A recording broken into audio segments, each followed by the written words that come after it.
Hi friends. మన ఇండియాలో ఒక ఆలయం ఉంది. ఇక్కడ నంది ప్రతి కొన్ని సంవత్సరాలకు ఒకసారి పెరుగుతుందని చెబుతారు. అవును, మీరు విన్నది నిజమే. ఇది సాధారణ ఆలయం కాదు. ఇది ఆంధ్రప్రదేశ్‌లోని యాగంటి ఆలయం. ఈరోజు మనం పూర్తి ఆలయ పర్యటన, చరిత్ర, గుహల అన్వేషణ మరియు నంది రహస్యాన్ని తెలుసుకుందాం. కాబట్టి చివరి వరకు చూడండి.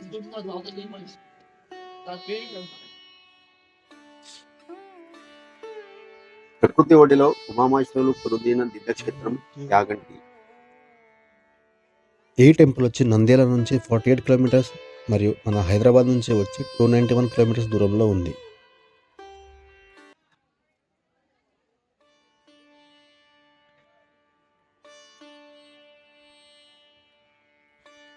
కొండల మధ్య పుష్కరిణి, కోనేరుతో కూడిన ఈ ప్రదేశం అత్యంత ఆహ్లాదకరంగా ఉంటుంది. ఆలయ ప్రాంగణంలో ఉన్న చిన్న కోనేరు, ప్రకృతి ఒడిలో పుట్టిన జలధార పర్వత సమూహాల్లో సంవత్సరం పొడవునా ప్రవహిస్తూ ఒక చిన్న నంది విగ్రహం నోటి నుంచి ఆలయ ప్రాంగణంలోని కోనేరులో నీరు చేరుతుంది. ఏ కాలంలోనైనా కోనేరులోని నీరు ఒకే మట్టంలో ఉండడం విశేషం. ఇందులోని నీటికి ఔషధ గుణాలు ఉన్నాయని, ఇందులో స్నానం ఆచరిస్తే సర్వ రోగాలు నయమవుతాయని భక్తుల నమ్మకం.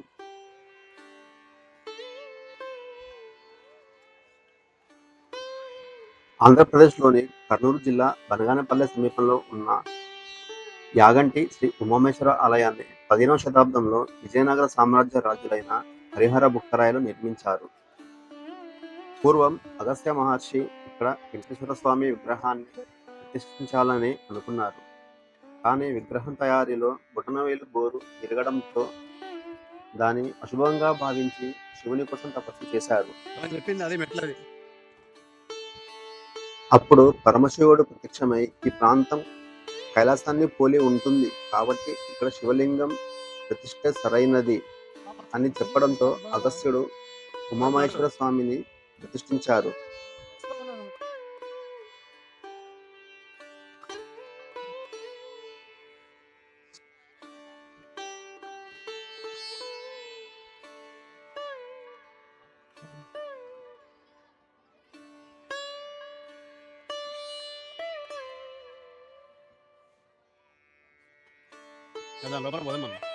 ప్రధాన గోపురం 5 అంతస్తులు కలిగి ఉంటుంది. దీన్ని దాటగానే రంగమంటపం, ముఖమంటపం, అంతరాలం ఉన్నాయి. ప్రతి సంవత్సరం శివరాత్రి నాడు ఇక్కడ శివభక్తులచే ఘనంగా ఆరాధన జరుగుతుంది. యాగంటిలో మీకు ఒక్క కాకి కూడా కనిపించదు. దీనికి కారణం అగస్త్య మహర్షి శాపం. ఆయన తపస్సు చేసుకుంటున్న సమయంలో కాకులు డిస్టర్బ్ చేయడంతో ఈ క్షేత్రంలో కాకులు ప్రవేశించకూడదని ఆయన శపించారని ఇక్కడ ప్రజలు చెబుతారు. కాకి శనిదేవుని వాహనం కాబట్టి ఇక్కడ శని ప్రభావం ఉంటుందని అంటారు.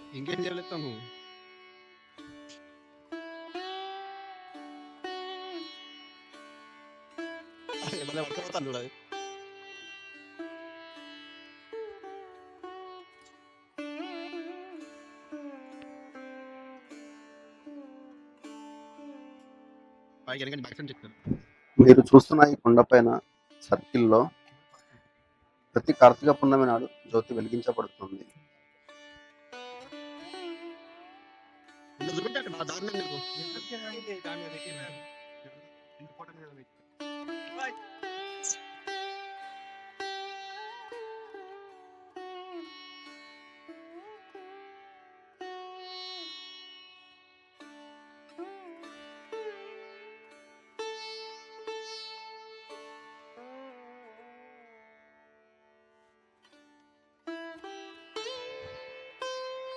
ఆలయ నిర్మాణం చాలా అందంగా ఉంటుంది.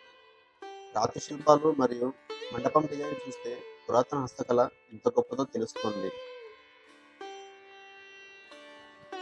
గర్భాలయంలో లింగ రూపంపై ఉమామహేశ్వరుల రూపాలు కూడా ఉన్నాయి.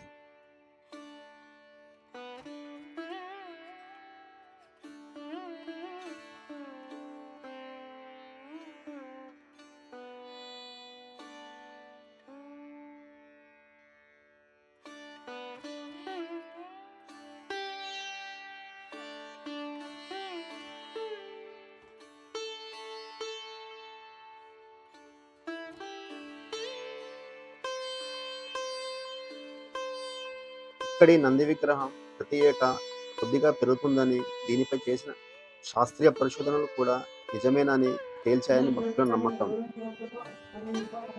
ఆలయం చుట్టూ అగస్త్య మహర్షి గుహలు, వెంకటేశ్వర స్వామి గుహలు, వీరబ్రహ్మేంద్ర స్వామి గారి గుహలు ఉన్నాయని, ఇక్కడ సాధువులు తపస్సు చేశారని చెప్తారు.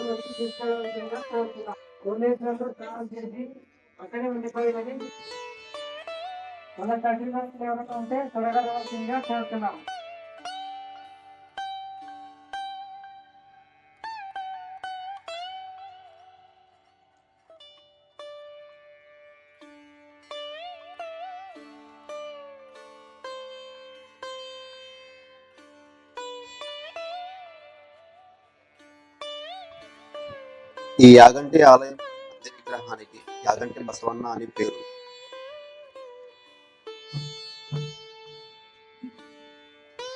కలియుగం అంతమయ్యే నాటికి యాగంటి బసవన్న లేచి పంచె వేస్తుందని శ్రీ శ్రీ కొతులూరి వీరబ్రహ్మేంద్ర స్వామి వారు కాలజ్ఞానంలో వర్ణించారు. ఇప్పటికే నంది చుట్టూ ఉన్న ప్రదక్షిణ స్థలం చాలా వరకు తగ్గిపోయింది.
ఫ్రెండ్స్, యాగంటిలో గుహలు కూడా చాలా ప్రసిద్ధి చెందాయి. ఇదే అగస్త్య మహర్షి గుహ. మనం స్టెప్స్ ఎక్కితే అద్భుతమైన కొండ దృశ్యాలు కనిపిస్తాయి. గుహ లోపల వాతావరణం చాలా ప్రశాంతంగా ఉంటుంది. ఈ గుహని అగస్త్య మహర్షి ధ్యానం చేసిన స్థలం అని నమ్ముతారు.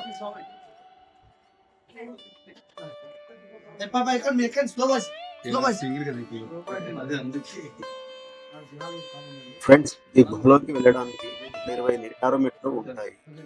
ఈ గుహలో ప్రకృతి సిద్ధంగా ఏర్పడిన శివలింగం, ఆదిశేషుని ఆకారాలు పడమటి వైపు కనిపిస్తాయి. ఇక్కడ నుండి ఇతర గుహలకు, పలు పుణ్యక్షేత్రాలకు సొంత మార్గాలు ఉన్నట్టు చెప్తారు.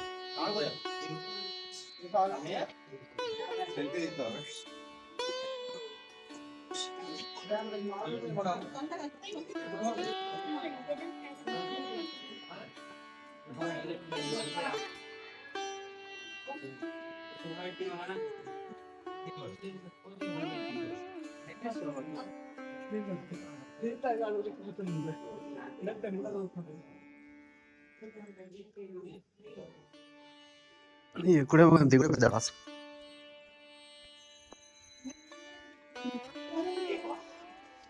తాగి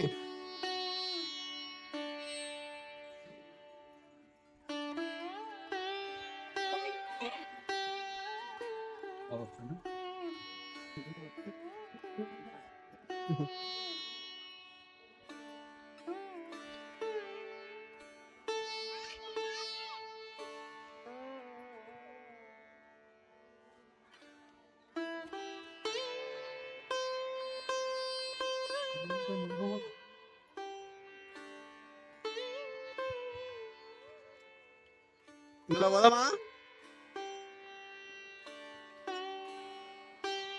ఇదే వెంకటేశ్వర స్వామి వారి గుహ. ఈ గుహలోకి వెళ్ళడానికి మెట్లు కొంత సౌకర్యంగా ఉంటాయి.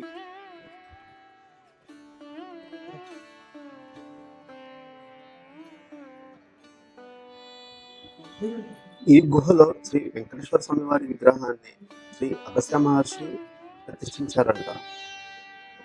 ఈ విగ్రహం తిరుమల శ్రీ వెంకటేశ్వర స్వామి వారి ఆలయం నిర్మాణానికి ముందే ప్రతిష్ఠించబడింది అంట. శ్రీ కొతులూరి వీరబ్రహ్మేంద్ర స్వామి వారు తన కాలజ్ఞానంలో ఈ స్థలం తిరుపతికి బదులుగా మారుతుందని రాశారని చెబుతారు.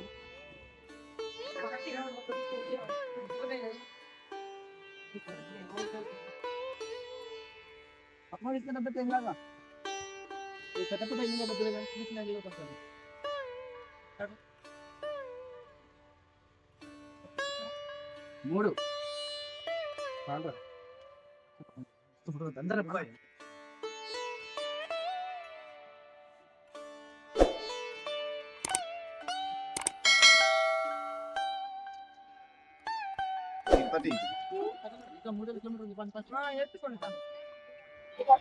ఫ్రెండ్స్, ఇదే బ్రహ్మం గారి గుహ. ఈ గుహలో వీరబ్రహ్మేంద్ర స్వామి వారు అలజ్ఞానాలు రాశారని భక్తులు నమ్ముతారు. ఈ గుహనే శంకర గుహ, రోకళ్ళ గుహ అని కూడా అంటారు. ఫ్రెండ్స్, ఈ గుహ లోపల ఫోటోలు వీడియోలకు పర్మిషన్ లేదు అంటారు. అందుకే ఫోటోలు వీడియో నేను